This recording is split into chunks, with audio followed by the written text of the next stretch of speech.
So we've spoken about conversations that we wish somebody had with us before we got engaged. And if I'll ask you right now, those conversations you wish that somebody had with us or with you, what would you say?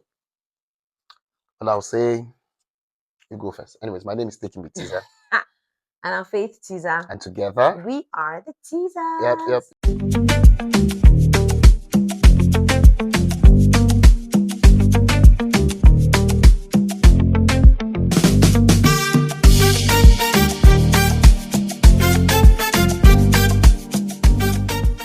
So welcome to our YouTube channel. It's good to see you guys.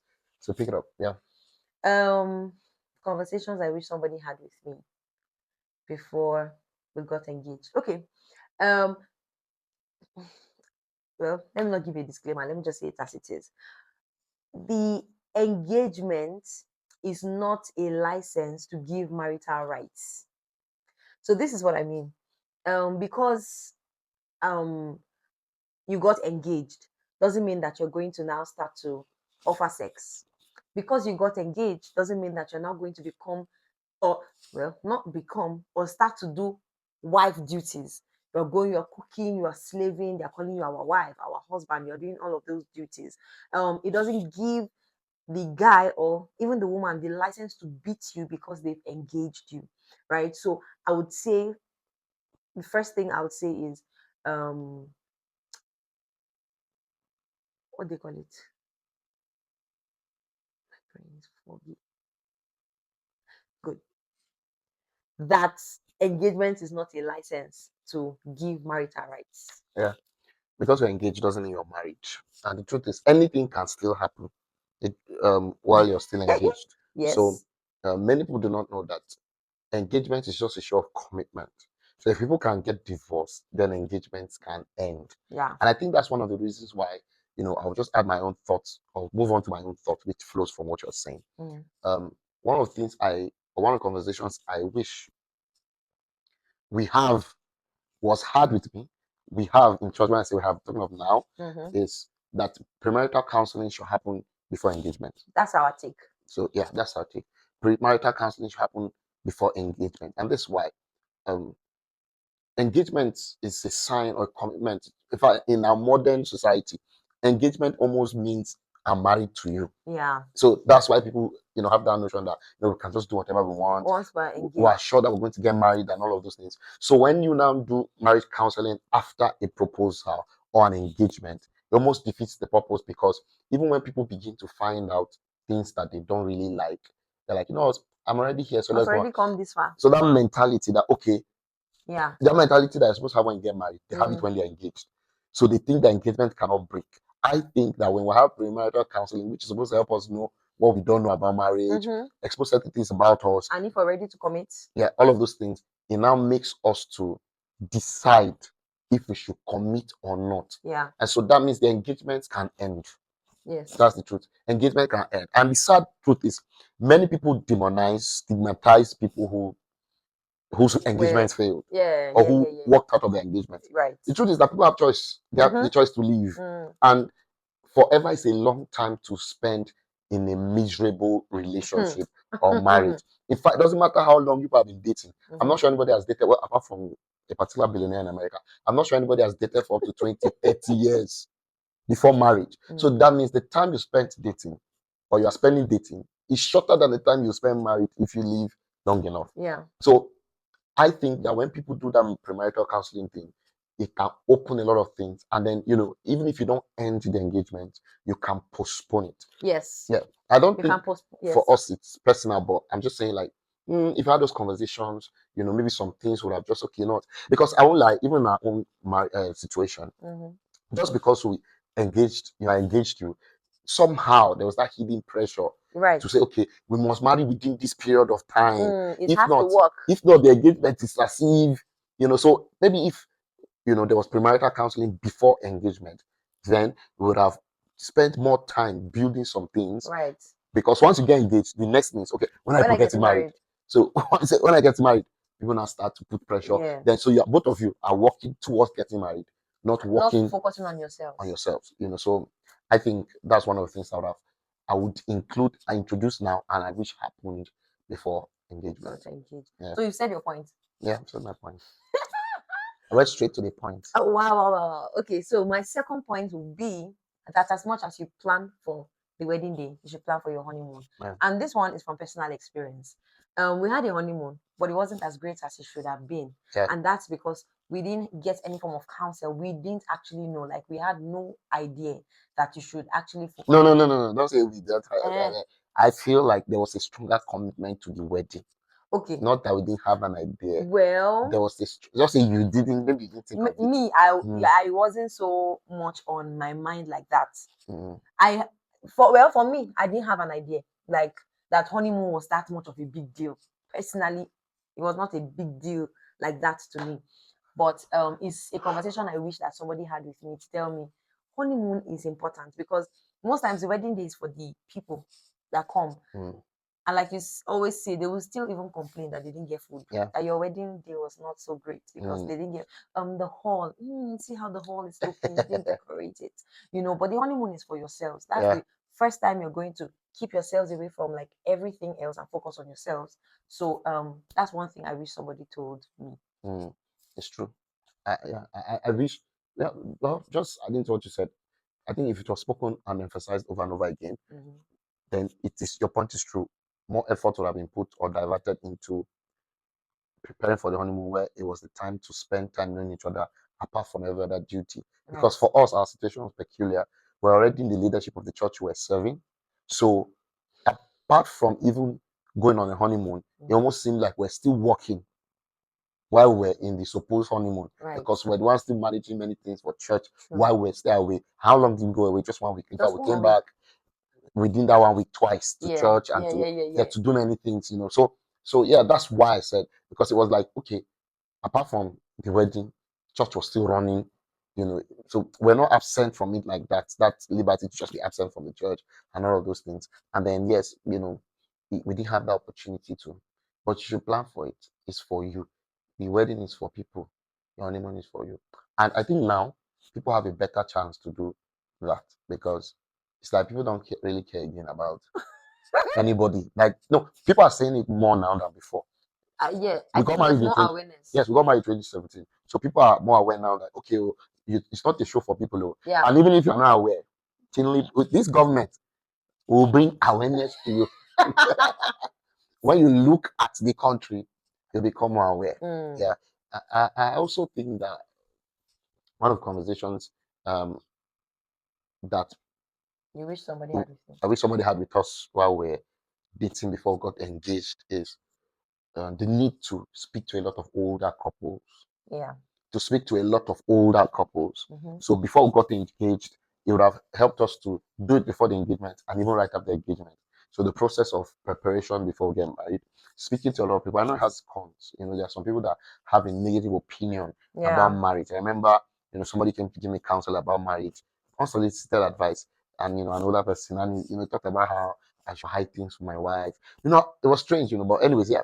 But I think sorry, I just want to say that usually the unsolicited advice is usually the most useless advice. Yes.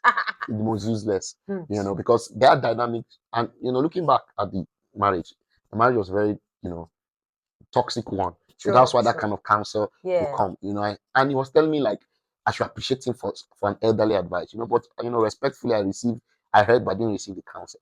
But I wish we spoke more to different people. It would have helped us to navigate some things easier. I think it was one of the counsels I received, which I really appreciated, was one of my uncles, where he told me, oh, if I was going to set the wedding date, I should make sure I set it closer. And his reason was because as Christians, sometimes, at this point we brought up, because of the engagement and the attraction to each other, the longer the time, the higher the chance for temptation. So to reduce temptation, let's bring it back. Closer. And so it was one of the points that made me to not want to commit to get married in December. I remember I wanted us to get married in December because I thought it was a good period to do anniversary. I just thought it was good. It's the anniversary reason. December was a festive season, so December is my birthday anniversary. That's your own night. So then I don't know what. No, Is it not. not also your anniversary? Oh no, it's not. Oh, my own is in It's February. not. It's not. It's It's not your birthday is not anniversary. one. Oh. Mm-mm, You know, it's we not. just do it out of courtesy. Say, It's oh, courtesy. co-celebrant. It's not. Nobody they call. Have you ever seen package for the co-celebrant? They do birthday and say, oh, mama, this is your own, Thank but God my this is for birthday the is co-celebrant. in front. Yeah, continue. Sorry. Yeah, but anniversary, you know, if no, if somebody wants to gift us, they will not say For you. one person. Is it that they don't gift us at all because Or they it's can't for afford to? both of It's for us. both of us. You know, so as I was saying before, I was interrupted. Essentially, yeah, just talking to a lot of other people from my experience. Mm. Okay, finish your point. Uh-huh. Hey, whoa. I go straight to the point. Uh-huh. I'm a straight man. Okay. If you look over there, you cannot see there's a jacket. Straight. Mm? He's looking straight at me, sir. I thought it was here, but now when I looked, I said, ah, too many straight things, straight. You know, maybe go straight to the point. Let me talk so that you keep quiet. What's one conversation I wish somebody had with us? Just to forearm us or forearm me that preparing for the wedding will cause chaos between families. But it shouldn't affect your relationship. That's the relationship of the people getting married. Yeah. And that's because these families are just coming together. Everybody's trying to impose their ideas, their ideologies, their preferences, their expectations, and they want it to be the superior opinion. Yeah. Every party. So sometimes you can be dragged in the middle of it, where it almost seems as if you're now fighting your spouse or your partner. But most importantly, you must remember that the phase of when you guys are dating, you get engaged and things like that, is also a preparation for the oneness that you both will continue to achieve in marriage. Yeah. So you both have to now be on the same page and know how to carefully balance both parties. Yeah. So that's something that I wish we were told, because there were times when it was hot, but thank God for the wisdom of God. Thank God for his wisdom. Yeah, that's the emphasis is balance. Just knowing that, you know, the person you're dating, your family or whoever is meeting them, don't really know them. Yeah. So you are the one that knows the person, and then you have to be careful. I think if it's, as you said, if you are forewarned, or if you expect it, you know, you will know when it's building and know how to manage it. Yes. And there's something I want to just add. This is something that I don't know. God helped us that from the beginning it was already set. But even when things like this happen, don't take the position of accusing your in-laws to be, of speaking evil against them. So your family is having meetings, say, these people safe, they are like this. Then you two say, me safe, I don't even understand. No. Why are they thinking? Don't do things like that. Because what you're doing is you're giving your family grounds to further disrespect the family of your spouse. So from the very beginning, don't even take sides. Even if it is true, don't publicly take sides with your family. Always defend your spouse's family. Yes. Yeah. That's amazing stuff. If usually they have sense. Yeah, that's true. That's true, because some family, you know, sometimes no matter what you do, you're not going to be defending the other person's family, they will be disrespecting your family. And yeah. so for you, for me, lastly, premarital counseling. What am I saying? No, scratch that. The conversation that would have been had before engagement will be on the reason for your choice. For many people, the person they are choosing is a product of patterns. So they just see a type of lady, they follow. So if you check a lot of people who have been in relationships, more than two relationships before they got married, you almost see similarities in all of the ladies. right? Yes. Or a stark difference. Is that what they call it? Is that what they say? Difference between who they are and who the ladies are. Why? Because sometimes they are compensating for something that they saw wrong. Now, that compensation can be overcompensating, and then you are missing out on the most important decisions to make. So somebody, for example, may have come out from a hostile background, then they want a lady that is timid and quiet. That's what they interpret to be a better option. But it's just that you are choosing because of your past. You're not choosing because of your future. You're not choosing because what you like, who you think is good for you. So the question is, am I allowing my past to choose for me? Am I allowing patterns to choose for me? Am I allowing trauma to choose for me? Fears? And I think it connects to that premarital counseling, because when those discussions are had, you start to understand truly why you are choosing who you are choosing. So more or less like just investigating your choice. I think it is one of the best things you can do to or for yourself. Just that assurance that you know that, okay, I personally picked this person. I chose this person, and this my choice is something I'll keep choosing every day, no matter what happens, because these are the things I considered and I chose them. I know, yes, as Christians, you talk about how God leads you and all of those things, but you know what? As God is leading, He wants you to also look at this circumstance, the situation, especially when it comes to marital spouse, and be happy with and the be happy with the choice. Be happy with the Some choice. people say God led them, and then They are they are so frustrated. God will not lead you to do something like that. Sam. So you have, as much as it is God's choice, it is also your choice. Yeah. So it has to be your choice. Yeah. But just make sure that you're not choosing based. You're not you're trying to run from one extreme by going to another extreme. You won't solve the problem. Yeah. So essentially, these are some of the conversations we wish that somebody had with us before we even got engaged. Yes. At the phase of getting to know each other, dating, and then engagement. These are some of the things we wish that somebody said to us. So if you're watching us, I want you to use the comment section. Tell us, what conversations do you wish people had with you, or we will have with you, or you're currently having, or you wish people would talk more about prior to people's engagements. Yes. Until our next video, make sure you subscribe before then. Subscribe. Hit the like button, share with your family, tell your friends. What kind of friend will you be if you watch something like this and don't tell other people? Good news is good when it is shared. Sharing is caring. Something just happened. My wife bought me Munch it because I like it, and then our daughter said she likes it too. My Jasmine. And then she had been asking she had for been it. asking, Daddy, who has this munchit? No, who has? She kept saying no. She said, who has this munchit? Yeah. And that tomorrow, that was the next day, she would take it to It to school. school. So Jude, that first born, I said, no, that's daddy's own. She now turned. I said, daddy, sharing is caring.